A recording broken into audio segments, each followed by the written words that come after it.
Okay, moving on to the next topic which is vasculitis. Vasculitis क्या होता है? Vessel wall का inflammation. इसको will cover this very quickly because it's a very big topic and इसमें से PYQ बहुत सारे मिले थे मुझे पीजी के, बट यूनिवर्सिटी में usually not asked as frequently, so we will quickly go through this. तो how do you classify this? इसका जो क्लासिफिकेशन है उसका नाम है चैपल हिल। तो सबसे पहले तो you will draw three things: large, medium, small vessel. Large vessel अगर है तो उसमें लार्ज यानी जाइंट सेल, और लार्ज से टाकायासु याद रख लो because it's like a new Japanese name. तो ये लार्ज वेसल वैस्कुलाइटिस हो गए। इसमें क्या मिलता है? ग्रैन्युलोमा मिलता है। अब जो मीडियम साइज के वेसल्स होते हैं उसमें दो कारण से चीजें हो सकती हैं: या तो इम्यून कॉम्प्लेक्स जाके वहां पे जम गया हो इसलिए इन्फ्लेमेशन हो रहा है, या फिर एंटीबॉडी बन गई हो खुद के ही अगेंस्ट। तो एंटीबॉडी अगर बन रही है तो कावासाकी, और इम्यून कॉम्प्लेक्स है तो पीएएन, पॉली आर्टेराइटिस नोडोसा। ठीक। Now small vessel. अब स्मॉल वेसल में हमको दो चीजें करनी है। पहला, तो या तो इम्यून कॉम्प्लेक्सेस बहुत ही छोटे से हों, एंका या पी एंका या सी एंका पॉजिटिव हो, या फिर इम्यून कॉम्प्लेक्स मेडिएटेड ही उसका मेन पैथोजेनेसिस हो। अब अगर वो सिर्फ इम्यून कॉम्प्लेक्स मेडिएटेड मेनली है तो वो क्या क्या हो सकता है? एसिली क्या कारण हो सकता है? हेनॉक्सलोनिन प्यूरपुरा में होता है, क्रायोग्लोबुलिन वैस्कुलाइटिस होता है, गुड पास्चर डिसीज होता है। इनमें से दो तीन के भी नाम याद रखोगे तो मोर देन इनफ है। लेकिन अब अगर इम्यून कॉम्प्लेक्सेस का उतना रोल नहीं है एंड एंका या पी एंका या सी एंका का ज़्यादा रोल है तो उसको हम तीन में डिवाइड करते हैं। पहला, तो ग्रैन्युलोमा नहीं है, एस्थमा भी नहीं है, तो इसको हम बोलते हैं माइक्रोस्कोपिक पॉलीएंजाइटिस। ग्रैन्युलोमा है, एस्थमा नहीं है, वेगनर्स ग्रैन्युलोमेटोसिस, जो कि सी एन का पॉजिटिव होता है एकमात्र।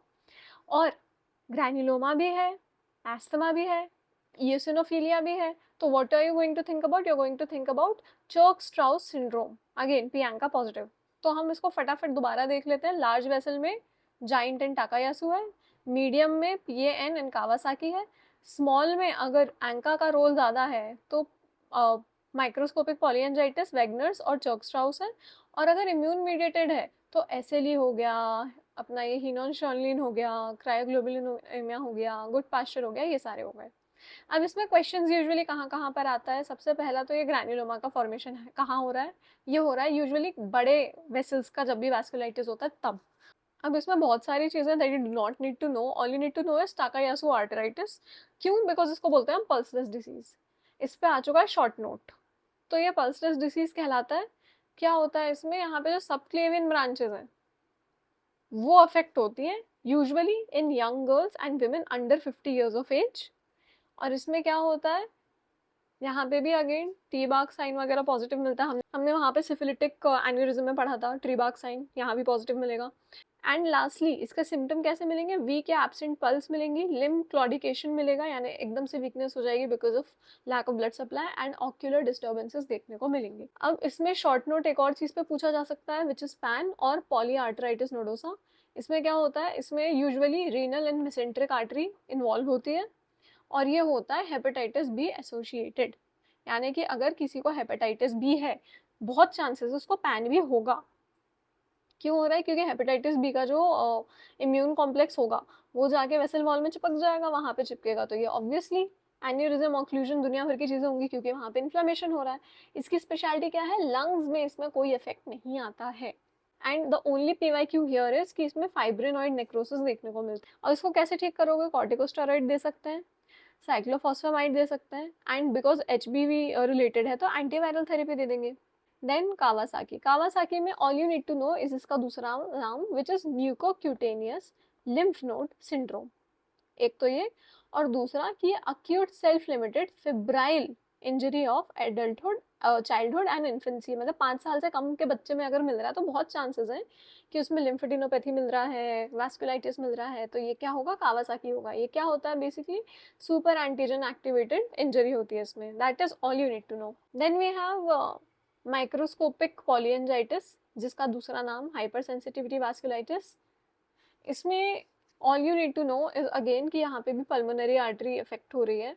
यहाँ पे लेकिन दिक्कत क्या है? एमपीओ एंका क्या करता है? न्यूट्रोफिल का एक्टिवेशन कराता है जिसके कारण एंडोथेलियल इंजरी हो जाती है। अब ये इंजरी के कारण क्या होता है? Fibrinoid necrosis of wall.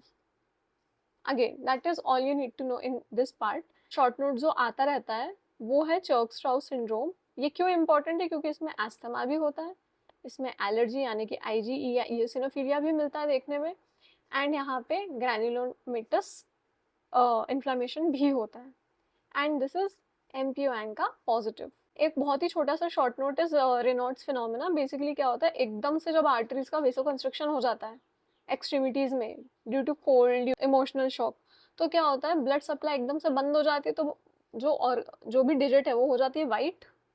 White के बाद वो हो जाता है ब्लू, क्योंकि वहाँ पे हाइपोक्सिया हो रखा है, तो साइनोसिस देखने को मिलता है, और फिर वो वापस से रेड होता है। क्यों? क्योंकि एकदम से फिर वापस से वो वैसो कंस्ट्रक्शन रुक जाता है, डायलेशन होता है, वापस से ब्लड वेसल खुल जाती है। तो ये प्राइमरीली कहाँ मिलता है? यंग वुमेन में, कोल्ड एक्सपोजर में, इमोशनल रिस्पॉन्स में, और सेकेंडरी रेनॉल्ड्स फिनोमेना देखने को मिलता है एसएलई में, बर्गर्स डिसीज में और स्क्लेरोडर्मा में।